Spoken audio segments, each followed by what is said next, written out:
Welcome back to Free Speech Friday, my series on the fight for free speech and civil liberties online. Today, I want to talk about political violence. Charlie Kirk's murder is the latest high-profile example of political violence in the U.S. The murder of Charlie Kirk is heightening concern about the rise in cases of political violence across the country. Political violence has become all too common in American society, and this is not who we are. This is yet another example of the sad reality of rising political violence in our country. A few months ago, I made a video called Someone Needs to Do It about the popular meme encouraging someone to finally Trump. I don't even need to have to say it. You know what I'm talking about. In that video, I talked about how asking the public to uphold norms while our entire government and everyone in power flouts due process on a near daily basis and never holds themselves to the same standards is a farce. I cited a research report that found that more and more Americans endorse direct political violence and are expressing a plummeting faith in our political system and democracy. Josh Citarella, a researcher who studies extremism, told me, quote,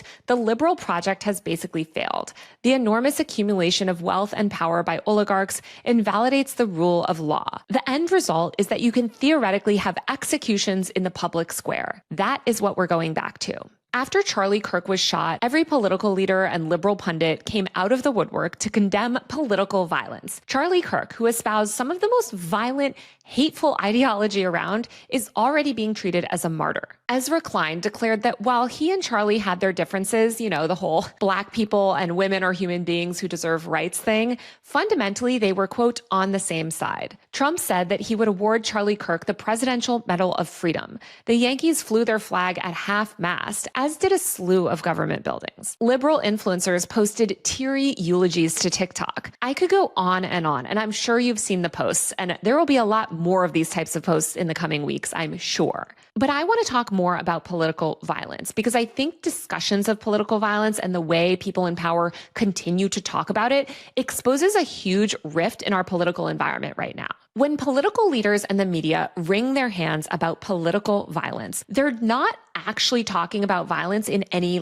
universal sense. They're talking about violence specifically against elites or people who look like them or people who maintain these existing power structures. The violence that is already a daily feature of life for poor, immigrant, Black, disabled, and queer communities is completely invisible to them. Police tear gassing a crowd of teenagers demanding accountability for the murder of George Floyd is never deemed political violence. Federal agents shooting pepper balls at medics in Portland is not seen as political violence. But the second a right-wing figure is harmed, it becomes a crisis for democracy on cable news. This double standard, of course, has always been there, and it's why so many people, especially in the Middle East and other countries that we've inflicted horrific levels of violence upon, hate the American government. But cell phones and social media have finally made this hypocrisy crystal clear to members of the American public. And I'm not even just talking about atrocities abroad. After George Floyd's murder in 2020, millions of people took to the streets to demand an end to racist police killings. What they were met with, however, was an unprecedented wave of state-sanctioned violence. The Department of Homeland Security deployed tactical teams into cities.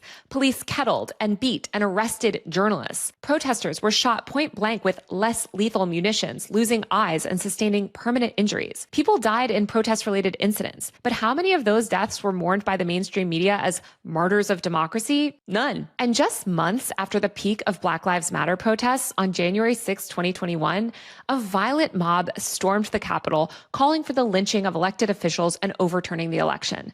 But their violence was excused. Those rioters overwhelmingly received lighter sentences than Black Lives Matter protesters. Some even used the event to launch their careers as influencers. Kyle Rittenhouse was acquitted of all charges for shooting anti-fascist protesters dead, while peaceful college students ended up in jail. And of course, none of this is new. You can look back at American history and see the state enact violence on our own citizens over and over and over and over again. I think a lot of what happened in Standing Rock in 2016, the government, under Obama, mind you, sent armored vehicles and a militarized police force to attack indigenous people who were defending their sacred land and water. Protesters were blasted with high-pressure hoses in freezing temperatures. They had dogs set on them. People got concussions and other injuries. The media framed the event as clashes, but thankfully we were able to witness what actually happened as it was live-streamed on Facebook. When the COVID pandemic hit, violence against marginalized people was fully normalized. Immigrants, people of color, and the poor were and are currently being sent into deadly workplaces with no airborne disease protections. Prisoners are being left to die of COVID-19 in overcrowded facilities with, again, zero airborne disease mitigations, even today. Joe Biden successfully convinced liberals and even leftists to completely devalue the lives of people around them to the point that, again, even leftists today believe that it's morally neutral to infect and kill or permanently maim those around you by infecting them with airborne disease because you don't want to wear a mask. Killing and disabling millions of Americans by encouraging the spread of an airborne vascular disease is also violence. In Atlanta in 2023, when activists protesting Cop City were stalked, arrested, and even killed, these pundits mourning political violence were nowhere to be seen. Manuel Tehran was shot and killed, and the state labeled them a domestic terrorist for peacefully resisting a police project. According to Mapping Police Violence,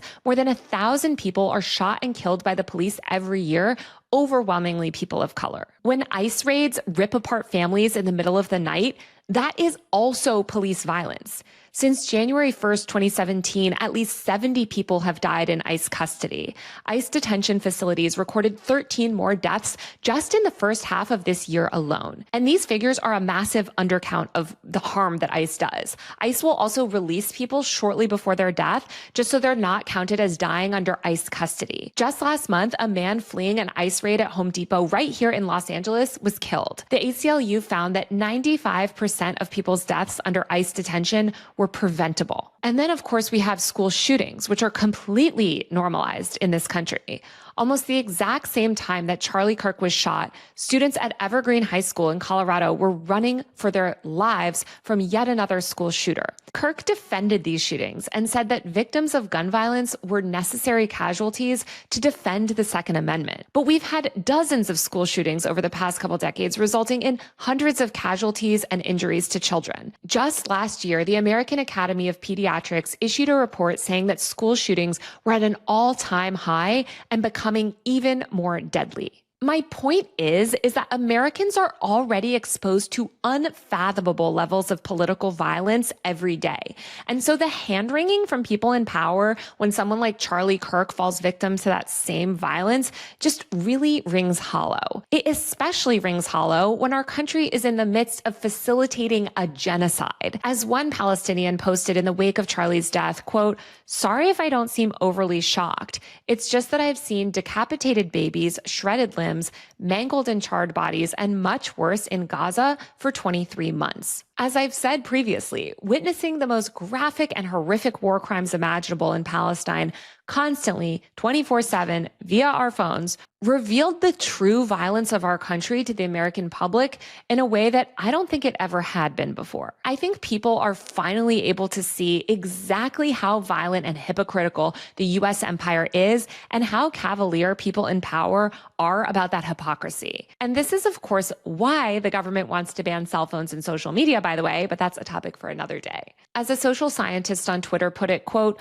"Political violence is never acceptable, says a fascist country dominated by political state violence at every level against every oppressed group, both within the country and around the world." Another Muslim woman tweeted, quote, "Political violence is being condemned across the U.S. after Charlie Kirk's death. Where is that outrage when 100+ Palestinians are being killed with American weapons every single day?" And this is the entire point, right? Thanks in large part to the internet and social media, people can quite literally see the hypocrisy of these people in power. All their mealy-mouthed statements do is reveal whose lives matter to them and whose lives don't. Dozens of Palestinian children shot in the neck are never mourned.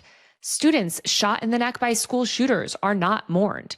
But a right-wing political commentator who defended those people's deaths is treated as a national hero. This hypocrisy was also on display after a millionaire for-profit insurance CEO, Brian Thompson, was murdered, allegedly by Luigi Mangione. We saw how people in power responded to Thompson's murder compared to other brutal murders and the brutal, murderous nature of our for-profit insurance system. It's abundantly clear now to everyone, in large part due to free and open internet access, which is why we have to fight for free and open internet, that when pundits and politicians and people in power power claim to oppose political violence, what they actually mean is that they simply oppose violence that threatens them and their power.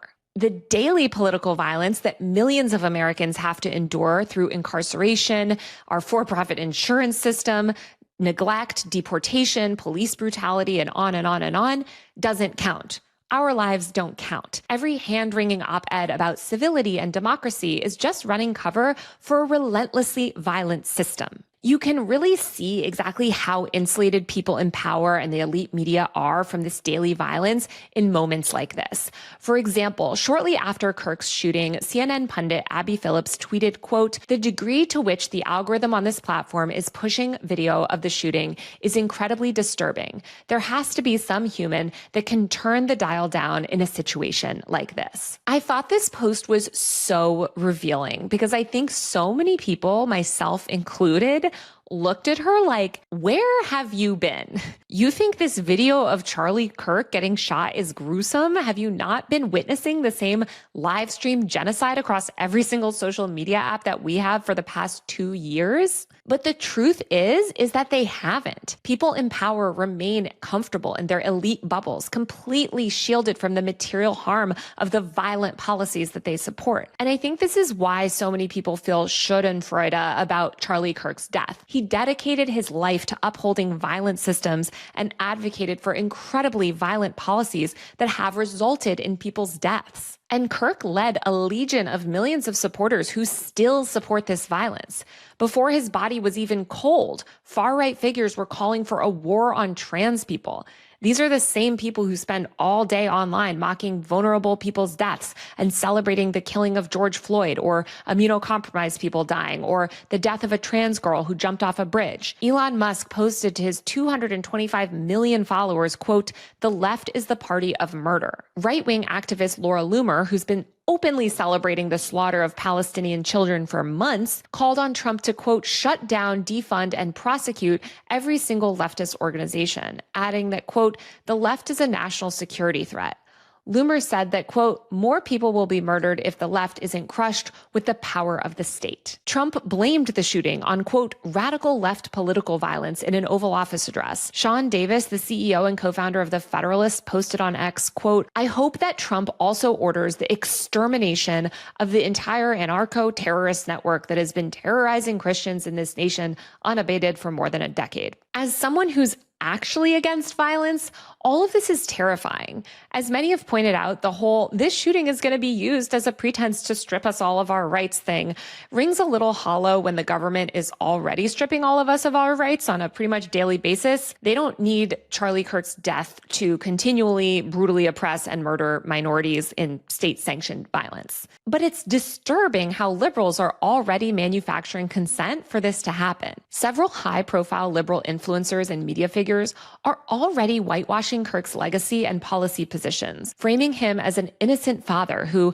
while they might have had some disagreements with, was fundamentally a good man. This sort of rhetoric is so corrosive. As my friend Matt Bernstein said, quote, "Charlie Kirk's death can't be separated from the very systems he devoted his career to promoting. What we need to do is dismantle those systems, and we can't do that when people in power still refuse to acknowledge them." The very ongoing COVID pandemic, the genocide in Gaza, and pretty much all the events over the past few years have revealed just how many people's lives are truly viewed as expendable. We see people in the highest positions of power in this country pushing the idea that poor, disabled, unhoused, immunocompromised, and trans people are better off dead. They push the idea that the unrelenting murder of Palestinians fighting back against their own illegal occupation is somehow acceptable, that the lives of thousands of literal babies in Gaza are totally expendable. People are witnessing all of this and responding by saying, okay, if killing innocent people is deemed acceptable by the state, then why can't we kill the people actually doing harm? As I said in my Someone Needs to Do It video, I don't actually think most of us want to live in a country where political violence is the norm. I don't think most people want to feel like the only way they can fight back against oppression is through extrajudicial killings. That's a really dangerous system for everyone involved. But we need to stop treating the deaths of powerful people as this unique horror. And we need to start treating the daily killing of poor and marginalized people as the very urgent crisis that it is. This means demanding accountability from leaders who support these violent systems. Political violence is not something that we're sliding towards. It's something that we live with as Americans every single day. It's baked into our horrible, violent, hyper-capitalist system. We need to force people in power and the mainstream media to acknowledge that reality if we ever want change. Thanks for watching, and if you like my work, please support me on Patreon. It probably won't surprise you, but talking about these issues and doing journalism means that I can't get brand deals the way that other content creators can. To do this work, I rely on support directly from you. You can subscribe to my Patreon below or buy a paid subscription to my Substack newsletter, User Mag, where I write about all of this stuff and more. That's usermag.co. You can also get my newsletter on Patreon if you prefer. Thanks for watching, and please let me know what you think of all this in the comments.